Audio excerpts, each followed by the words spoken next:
Since this horror started, I wonder if you're pretending or you sincerely just misunderstanding. You all sit down in your comfortable chair, drinking a beer, casually fixing your hair, watching the news and keep nodding your head, but this kind of life you will never understand. For 75 years, and much longer before, we've lived our lives in a constant survival war. Let's see how you brave hearts would have handled this situation, forced to carry a gun for your family protection, boarding a bus, eyeing the next potential bomber, or walking in the park, always glancing over your shoulder.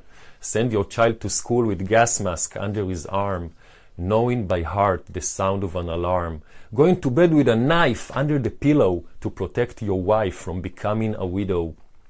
Build shelters inside your house in order to survive, serving the army until you're 45. If you think we do it by choice, you're gravely mistaken. There are a lot of other paths we'd rather have taken. Keep shouting devoutly from the river to the sea, so thoroughly brainwashed you're too blind to see. As long as the enlightened UN keep turning its head, that's called hypocrisy, as far as I understand. Neither any of their brothers, Arab nations around, all prefer sticking their head in the ground. Waving flags is really not that hard when the problem is not in your own backyard. You complain very well, they live in a ghetto, but meanwhile keep tossing this hot bloody potato.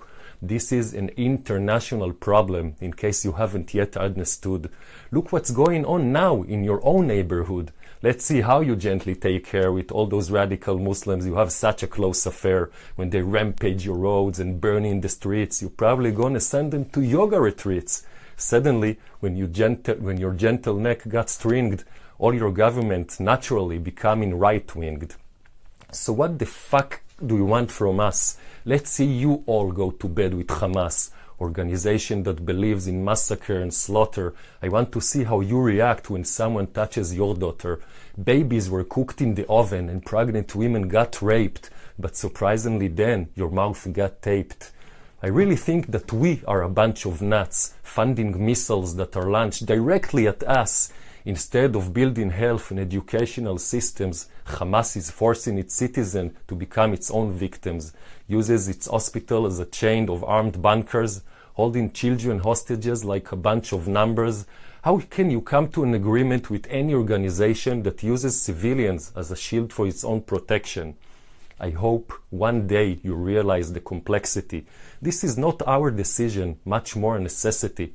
So next time when you sit down and drink your afternoon tea, imagine what's actually living this grim reality. Don't hastily change the TV channel in a flink. How you would have reacted, I really beg you to think. This is not just an empty, meaningless allegory. There are always two sides to this tragic long story.